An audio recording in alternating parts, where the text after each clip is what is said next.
الله أكبر ولله الحمد. الله الحمد لله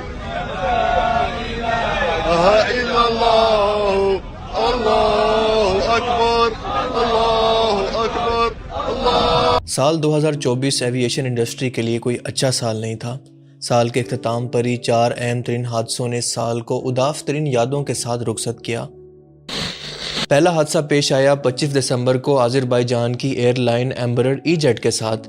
فلائٹ J28243 جو کہ آذربائیجان کے کیپٹل باکو سے چچنیا کے کیپٹل گروزنی جا رہی تھی. یہ تمام علاقہ رشیا کے انڈر آتا ہے.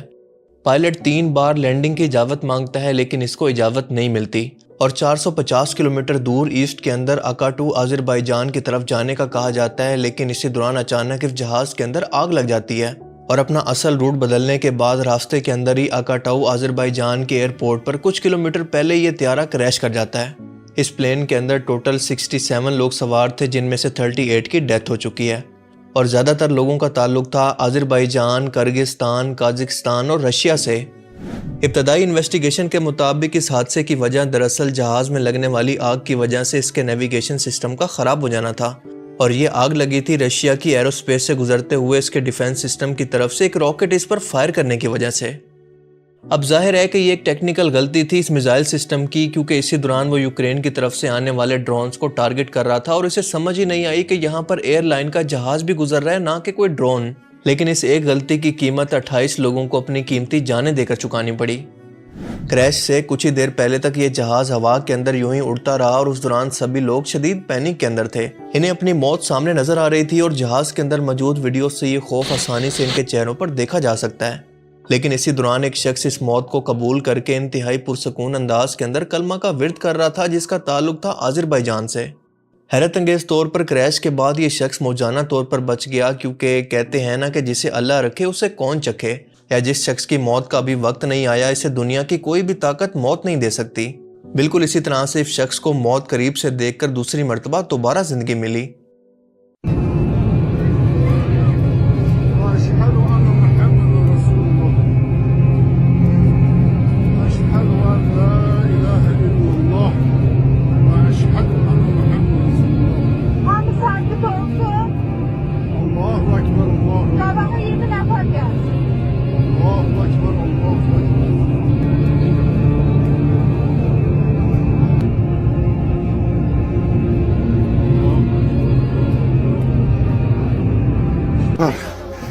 اللہ اکبر. حالانکہ اس حادثے پر رشین پریزیڈنٹ ولادیمیر پوتن نے اپنی غلطی مان کر معافی بھی مانگی ہے، لیکن آذربائیجان کے صدر کا کہنا ہے کہ رشیا اس تمام حادثے کی ذمہ داری قبول کرے اور تمام جانی اور مالی نقصان کو بھی پورا کرے دیت اور امداد کی صورت میں. اب پوٹن کا اس پر کہنا ہے کہ اس کے اندر غلطی صرف رشیا کی نہیں ہے بلکہ یوکرین کی بھی ہے، کیونکہ ہوائی جہاز کے کمانڈر نے کئی مرتبہ یہاں پر اپنے اصل روٹ پر لینڈ کرنے کی اجازت مانگی، لیکن اس کو یہاں سے ڈائیورٹ اسی لیے کر دیا گیا کیونکہ یوکرین کی طرف سے حملے کا خطرہ تھا. اور ثبوت کے طور پر بے شک آپ ریکارڈ چیک کر لیں کہ رشیا کے آس پاس کے علاقے مثلاً موزدک، گروزنی اور ولادی کافکاف جیسے علاقوں پر یوکرینین ڈرون یہاں پر حملہ کرنے کے لیے موجود تھے. رشیا کا ایئر ڈیفنس سسٹم تو صرف انہی ڈرونز کو ٹارگٹ کر رہا تھا، لیکن دوسری طرف یوکرینین پریزیڈنٹ نے اس کو الزام کہہ کر سیدھا اس سے انکار کر دیا ہے. اب اس تمام سینیریو کے بعد آپ کے خیال میں کون صحیح ہے اور کون غلط، مجھے کمنٹ کر کے ضرور بتانا. 28 دسمبر کو ساؤتھ کوریا کے اندر ایک پیسنجر ایئر کرافٹ گر کر تباہ ہو گیا، اور عام طور پر پیسنجر ایئر کرافٹ کے حادثات ہوا کے اندر کسی خرابی یا پھر ایکسیڈنٹ کی صورت ہوا کرتے ہیں. لیکن یہ کیس یونیک اس لیے ہے کہ یہ سیفلی رن وے پر لینڈ کرنے کے باوجود بھی ایک کنکریٹ کی دیوار سے ٹکرا کر تباہ ہو گیا اور اس کے اندر 150 لوگ مارے جا چکے ہیں. یہ ایئر کرافٹ ساؤتھ کوریا کی جیجو ایئر لائن کے بوئنگ 737-800 کا تھا، جو کہ تھائی لینڈ کے کیپٹل بینکاک سے اڑا اور ساؤتھ کوریا کے شہر موان کے اندر اسے لینڈ کرنا تھا. لیکن این ایئرپورٹ پر لینڈنگ کے وقت اس کے ساتھ کچھ پرندے ٹکرائے جس کی وجہ سے اس کے لینڈنگ گیئر تباہ ہو گئے، لہٰذا بنا لینڈنگ گیئر کے ہی پیٹ کے بل یعنی اگلا حصہ نیچے جھکا کر اس نے لینڈنگ کی کوشش کی. لیکن مسئلہ یہ تھا کہ یہ رن وے بہت ہی چھوٹی لمبائی کا تھا، لہٰذا بے قابو ہو کر یہ کنکریٹ کی دیوار سے جا ٹکرایا اور بلاسٹ ہو گیا. انویسٹیگیشن کے مطابق صرف پرندوں کے ٹکراؤ کے علاوہ اس پلین کے ڈیزائن کے اندر خرابی اور رن وے کا غلط لمبائی پر موجود ہونا بھی برابر کے قصوروار ہیں. दरअसल इस रनवे की लंबाई सिर्फ और सिर्फ 2800 मीटर थी, जो कि रनवे के हिसाब से बहुत ही छोटी है। सिर्फ कुछ ही अरसा पहले तक ये 3000 मीटर थी, जिसको कंस्ट्रक्शन वर्क की वजह से छोटा कर दिया गया। लेकिन इसी के मुकाबले में साउथ कोरिया के कैपिटल इंचियोन इंटरनेशनल एयरपोर्ट का रनवे तकरीबन 3750 मीटर लंबा है, जो बाकी दुनिया में 5000 मीटर तक भी रखा जाता है। इसके अलावा एक्सपर्ट इस कंक्रीट की दीवार पर भी सवाल उठा रहे हैं कि इसे कंक्रीट जैसी मजबूत चीज से क्यों बनाया गया, किसी लाइट मटेरियल से क्यों नहीं बनाया गया जो कि इमरजेंसी पड़ने पर टूट भी सके।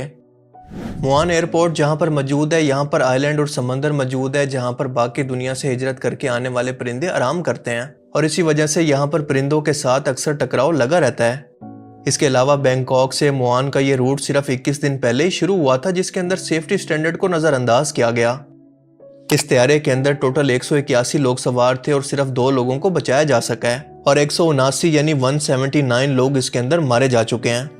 जीजू एयरलाइन ने इस हादसे के बाद पूरी कौम से सर झुकाकर माफी मांगी है, और 1997 के बाद ये साउथ कोरिया का दूसरा सबसे बड़ा हादसा है, और इसी वजह से गम के अंदर पूरे मुल्क के अंदर 7 दिन तक शोक का ऐलान किया गया है। इस तैयारे के 2 ब्लैक बॉक्स को, जिसके अंदर फ्लाइट का तमाम रिकॉर्ड और कम्युनिकेशन रिकॉर्ड होता है, ये भी रिकवर हो चुके हैं, और अब इस पर मजीद इन्वेस्टिगेशन के बाद इसकी असल वजूहात और लापरवाहियों का पता चल सकेगा, जिसको इस्तेमाल करके और अपनी गलतियों से कुछ सीख कर हो सकता है कि मुस्तकबिल के अंदर हम इस तरह के हादसात को रोक पाएं। इसी 28 दिसंबर को एक मजीद अहम हादसा भी होते होते मौजाना तौर पर बच गया। कनाडा की Air Canada flight AC2259 Saint John's Newfoundland से टेक ऑफ करके हैलिफैक्स स्टैनफील्ड इंटरनेशनल एयरपोर्ट की तरफ जा रही थी, जिसके अंदर 73 मुसाफिर सवार थे, यानी एक नेशनल फ्लाइट थी। हैलिफैक्स इंटरनेशनल एयरपोर्ट पर पहुंचने से कुछ ही देर पहले जहाज के लैंडिंग गियर खराब हो गए, और इसी वजह से एयरपोर्ट के टर्मिनल पर पहुंचने से कुछ ही देर पहले ही अपने रास्ते से हट गया, और इसी टाइम पर जहाज के लेफ्ट साइड पर भी आग लग गई। लेकिन मौजाना तौर पर कोई भी जानी और माली नुकसान नहीं हुआ, और तमाम मुसाफिरों को सेफली एक बस के अंदर एयरपोर्ट तक पहुंचा दिया गया। कैनेडियन ट्रांसपोर्ट सेफ्टी बोर्ड इस हादसे की तहकीकात के अंदर मसरूफ है कि जान सके कि इस लैंडिंग गियर के फेलियर की असल वजह क्या थी। और फिर ये हादसात की लिफ्ट यहीं पर नहीं रुकती, बल्कि सिर्फ 2 दिन पहले 29 दिसंबर को स्विट्जरलैंड की एयरलाइन फ्लाइट 188 को कप्तान के केबिन और कॉकपिट के अंदर स्मोक घुस जाने की वजह से इमरजेंसी लैंडिंग करवाना पड़ी, जो कि किसी भी वक्त एक बड़े हादसे के अंदर बदल सकती थी। ये फ्लाइट बुचारेस्ट रोमानिया से ज्यूरिच यानी स्विट्जरलैंड के लिए जा रही थी, जिसके अंदर 73 मुसाफिर सवार थे। पहाड़ी इलाके पर मौजूदगी की वजह से यहाँ पर फोग की वजह से कप्तान की हद निगाह बिल्कुल जीरो हो चुकी थी, लिहाजा इमरजेंसी के अंदर इस जहाज को ऑस्ट्रिया मुल्क के एक शहर के अंदर उतार दिया गया, और यहाँ पर भी लैंडिंग के बाद 12 मुसाफिरों और 4 क्रू मेंबर्स को मेडिकल कंडीशन की वजह से जहाज से उतारना पड़ा। और ये है फ्लाई जिनाह की फ्लाइट, जो कि इमरजेंसी लैंडिंग करती है लाहौर एयरपोर्ट पर किसी टेक्निकल फॉल्ट की वजह से, और इस टेक्निकल खराबी की वजह भी स्मोक का जहाज के अंदर घुस जाना बताया जा रहा है। अल्लाह ताला से दुआ है कि वह हम सबको महफूज रखे।